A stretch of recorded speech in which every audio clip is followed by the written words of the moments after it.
Не съм искала пари от вас, от вашето семейство и от вашата заплата.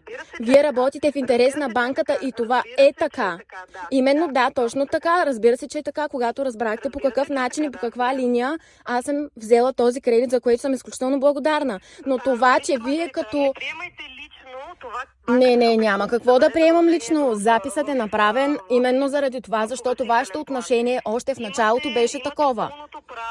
Имате пълното право да се оплачете където решите. Аз ви казвам нещата такива, каквито стоят към днешна дата. Вие ми го казвате с тон, с който по принцип вие не може да разговаряте на клиенти. Аз не съм дошла във вашия дом, аз съм дошла на вашето работно място. Вие работите в интерес на банката и това е така и аз го уважавам, но вие не може да се държите така с човек. Вие сте ме обслужвали два пъти.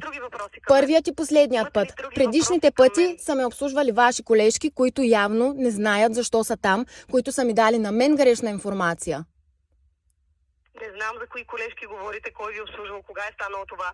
Знам, че когато отпускахме кредита, аз бях човека, който ви даде пълната информация, дадох ви договор, погасителен план и ви обясних кога изтича гаранционния период и от кой момент нататък трябва да започнете редовно плащане на кредита.